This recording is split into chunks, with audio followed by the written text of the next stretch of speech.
तो आज सुबह 7:30 बजे दिलीप साहब का निधन हुआ है।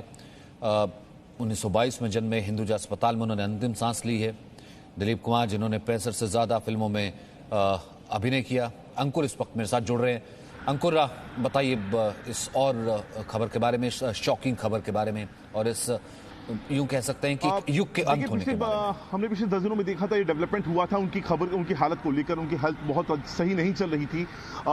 इससे पहले उनको जब हॉस्पिटल में एडमिट करवाया गया था, तो अब याद है कि सारा बानो ने पब्लिकली आकर ये वाली बात कही भी थी कि आप दुआ करें कि वो जल्दी से ठीक होकर घर पे आ जाएं। लेकिन उम्र का तकाजा था, और जब इतने टाइम से हमने बार बार देखा था कि उनको हॉस्पिटलाइज करवाना पड़ रहा था।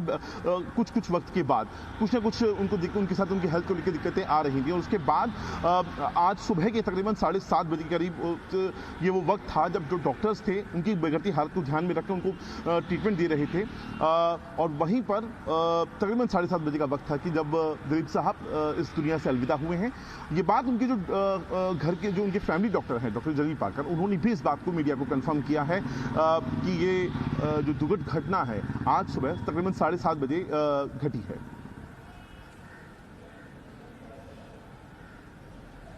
अंकुर, बोलिए, अपनी बात पूरी कीजिए। जी, आज सुबह तकरीबन 7:30 बजे डॉक्टर्स की जो टीम थी, उन्होंने ये बात कंफर्म करी कि जो दिलीप साहब हैं वो इस दुनिया से रुखसत हो गए हैं। क्योंकि लंबी बीमारी से हमने देखा था, उनका एक लंबा दौर था।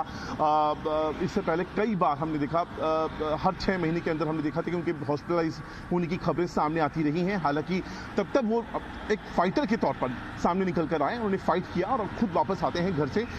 हर वार त्योहार पर उनका पब्लिक अपीयरेंस होता है, लोगों से वो मिलने जुलने का भी कार्यक्रम था। हालांकि बहुत लिमिटेड है, पिछले 2 साल तो बहुत ज़्यादा लिमिटेड रहे हैं, क्योंकि सायरा बानो और दिलीप साहब अपने बंगले में रहा करते थे, क्योंकि कोरोना की वजह से वो ज़्यादा लोगों से मिलने से गुरेज करते थे। लेकिन उससे पहले भी हमने देखा था कि कई बार अपनी हेल्थ को लेकर उन्होंने फाइट बैक किया। उसके बाद वो वापस आए, उन्होंने वापसी करी, लोगों के साथ मिलते थे।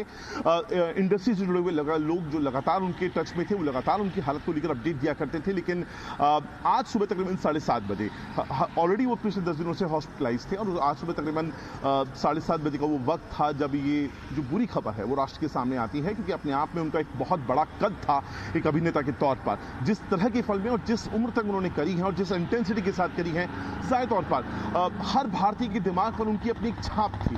और यही वजह है कि हर भारतीय आज इस खबर से अपने आप को रिलेट कर पा रहा है, दुख में है, क्योंकि उनका अपना अभिनेता, इतना महान अभिनेता अब वो दुनिया में नहीं है। क्या वेंटिलेटर पर थे क्योंकि सांस लेने में तकलीफ थी? पिछले कुछ दिन पहले भी वो भर्ती हुए थे लेकिन डिस्चार्ज हो गए थे। जी सचिन, इससे पहले हमने कई बार देखा है, जब मैं बता रहा हूं तकरीबन 10 से 15 दिन का पहले वक्त था, सांस लेने में तकलीफ हुई थी, तब उनको हॉस्पिटलाइज करवाया गया था। तब तो इमीडिएटली उनको वेंटिलेटर पे तो नहीं रखा गया था। लेकिन उसके बाद हालात जब बिगड़े हैं, आज सुबह जिस तरह से हालात बिगड़े, उसके बाद डॉक्टर्स की टीम अपनी पूरी कोशिश करती है लेकिन वो बचा नहीं पाती है। हालात किस तरह से खराब थे? हालांकि सायरा बानो जो थी, उन्होंने आकर ये वाली बात कही भी थी कि आप दुआ मांगें कि दिलीप साहब हैं वो वापस लौट कर आए चले भंगे होकर। लेकिन ये मुमकिन नहीं हो पाया। उनकी जो हालात है उसमें लगातार गिरावट देखी जा रही थी। और आज सुबह तकरीबन 7:30 बजे का वक्त था जब दिलीप साहब रुखसत हुए हैं।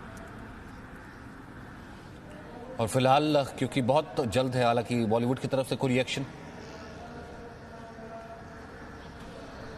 देखिए, अभी बहुत शुरुआती दौर है। अभी तो लोग, बॉलीवुड अक्सर माना जाता है थोड़ा देर से उठता है, लेकिन लगातार अब थोड़ी देर के बाद ही आपको ये सब चीज़ समझ देखने के लिए मिल जाएगी। क्योंकि दिलीप कुमार साहब किसी वर्ग के, किसी धर्म के, किसी संप्रदाय के, किसी क्षेत्र के अभिनेता नहीं थे। वो राष्ट्र के तौर पर उन्होंने अपनी एक अभिनेता के तौर पर उन्होंने अपनी छवि बनाई थी। हर कोई व्यक्ति उनसे अपने आप को जोड़ के देखा था। ट्रेजेडी किंग माने जाते थे। कई मशहूर फिल्में करी हैं जिनके बाद में रीमेक बने हैं, जिनको सुपरस्टार्स ने उन किरदार को निभाया है। तो जाहिर तौर पर अभी आप जैसे जैसे दिन आगे बढ़ेगा, आप देखेंगे लोग जो इंडस्ट्री के हैं और जो इंडस्ट्री के नहीं हैं, हर कोई इस खबर पर रिएक्शन देने वाला है। क्योंकि हर कोई दिलीप कुमार साहब से अपने आप को जोड़कर देखता था, उनके किरदारों को अपनी जिंदगी में से कहीं ना कहीं रिलेट पाता था। और यही वजह है कि आप थोड़ी देर के बाद आप देखिएगा यहाँ पर जो लोगों की सांत्वना है, जो कंडोलेंस है, मैसेजेस हैं, वो आना शुरू हो जाएंगे। तो एक बार फिर से अंकुर लगातार हमारे साथ बने हुए, जैसे वो कह रहे थे कि तबीयत उनकी सुबह सुबह काफ़ी ख़राब हुई। हालांकि सुबह उनको वेंटिलेटर पर शिफ्ट किया गया, इससे पहले भी उन सांस लेने में उनको तकलीफ हुई थी, लेकिन उसके बाद उनको छुट्टी मिल गई थी, डिस्चार्ज हो गए थे। एक लंबे वक्त से बीमारी से जूझ रहे थे, लोगों से मिलना जुलना छोड़ दिया था। सायरा बानो उनका लगातार ख्याल रख रही थी। ये तस्वीरें भी आप देख सकते हैं अंकुर, हम ये तस्वीरें दिखा रहे हैं जब लास्ट टाइम हम ये कह सकते हैं कि जब दिलीप साहब डिस्चार्ज हुए थे, सायरा बानो वहां पर साथ हैं। हमेशा मैंने देखा है कि एक साये की तरह हमेशा साथ रही हैं सायरा बानो, और हर तरह से दुआ भी मांगी है, दुआओं का दौर भी मांगी है। आज जाहिर सी बात है बेहद टूट गई होंगी, लेकिन जिस तरीके से दिलीप साहब के साथ सायरा बानो रही हैं, शायद ही कोई रहा हो। अरे यार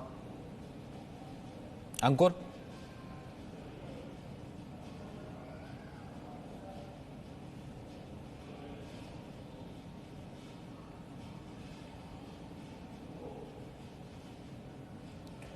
तो इन तस्वीरों में भी साफ नजर आ रहा है कि जिस तरीके से सायरा बानो उनके साथ खड़ी हैं। 11 दिसंबर 1922 में उनका जन्म होता है। इंडस्ट्री के ट्रेजेडी किंग, इंडस्ट्री के सुपरस्टार दिलीप कुमार, पहले सुपरस्टार, जिस वक्त पार्टीशन के वक्त में 1922 में उनका जन्म होता है। पाकिस्तान जब बाद में 1947 में भारत का बंटवारा हुआ, पाकिस्तान बना, लेकिन उससे पहले 1922 में उनका जन्म हुआ। लेकिन यूसुफ साहब जो है वो भारत आ गए मुंबई में। उससे पहले उन्होंने अपने करियर की शुरुआत कर दी थी मुंबई में। अपने करियर को वो आगे बढ़ाते हैं, और जिस तरीके से वो एक के बाद एक फिल्में करते हैं, पूरी इंडस्ट्री, यानी कि कोई ऐसा डायलॉग नहीं, एक से एक डायलॉग, जिस तरीके से दिलीप साहब इस पूरी इंडस्ट्री में अपने सफ़र को आगे बढ़ाते हैं।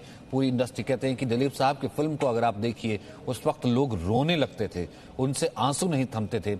मतलब अगर कोई ऐसा सीन होता था कि जो सीन उदास करने वाला है, तो कई कई दिन तक जो है लोग उदास रहा करते थे, इस तरीके की।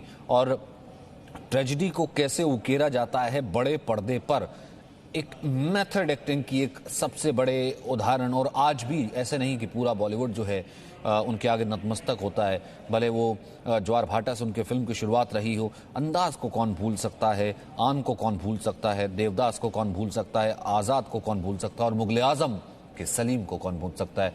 अंकुर, मेरा कहने का मतलब ये था कि पिछली बार जब डिस्चार्ज हुए थे, मैं वो तस्वीरें दिखा रहा हूँ जब सायरा बानो उनके साथ है, मुझे लगता है कि बेहद टूट गई होंगी, क्योंकि एक साये की तरह हमेशा अगर किसी का साथ दिया है, और हमेशा दिलीप साहब को यूं कहें कि हमसे छीनने से अगर कोई रोकता रहा है, और हमेशा एक दीवार बन के आगे खड़ी रही है कि मैं दिलीप साहब के लिए खड़ी हूं, तो वो सायरा बानो रही है। देखिए, सायरा बानो को उनकी अगर मैं अक्स कहूं, परछाई कहूं, तो बहुत ज़्यादा अतिशयोक्ति नहीं होगा सचिन, क्योंकि जिस तरीके से इतने सालों तक उनकी खराब हालत हो, चाहे उनके कोर्ट केसेस हों, चाहे बंगले का लेकर विवाद हो, हर मोर्चे पर दिलीप साहब यहाँ पर कहीं ना कहीं चूंकि अपनी सेहत के लेकर बहुत ज़्यादा परेशान थे, तो वो तो हमेशा बैकफुट पे रहे, लेकिन फ्रंट फेस जो रहा, फ्रंट फुट पे जो रही हैं, वो सायरा बानो रही हैं। हर बार वो मीडिया के लोगों से मिलती थी, भले ही ऑफ द कैमरा मिले, मिलती जरूर थी, उनकी तबीयत को लेकर मीडिया के लोगों को रूबरू करवाती थी कि क्या इस वक्त चला हालात हैं, कितना डेवलपमेंट हो रहा है। जब ठीक होते थे, कई बार हमने देखा है दिवाली, ईद जैसे मौके होते थे, पिछले 2-3 सालों को अगर मैं छोड़ दूं क्योंकि कोरोना काल रहा है, उसके अलावा हमेशा मीडिया के जो लोग हैं वो जाते थे, ऑफ द रिकॉर्ड उनके साथ जाके मिलते थे, उनसे बातें किया करते थे, और जो बीच में कम्युनिकेशन का मीडियम जो होता थी वो सायरा बानो होती थी। तो ये सायरा बानो का अपना एक बहुत बड़ा रोल रहा है इनकी जिंदगी में, और लगातार मैं जैसे लगातार कह रहा हूं कि इस बार भी जब बीमार हुए थे, सांस लेने में तकलीफ हो रही थी, हॉस्पिटलाइज करवाया गया था, तब सायरा बानो आती हैं और कहती हैं कि आप बस दुआ कीजिए कि वो भले चंगे होकर अपने घर आ जाएं। लेकिन शायद इस बार ऊपर वाले ने उनकी जो ये दरख्वास्त है उसको शायद कंसिडर नहीं किया। जाहिर तौर पर पूरा देश गमगीन है, और सायरा बानो लगातार कंधा अपना बनाकर पेश करती रही हैं, उनके साथ खड़ी रही हैं, उनके हर दुख सुख में वो एक साथी के तौर पर उन्होंने अपना साथ निभाया है। जाहिर सी बात है, साथ निभाया, और इस वक्त जो है किस तरीके से वो टूट गई होंगी, ये साफ अंदाजा लगाया जा सकता है। आपने कहा कि हालांकि बॉलीवुड थोड़ी देर से रिएक्ट करता है, देर से उठता है, लेकिन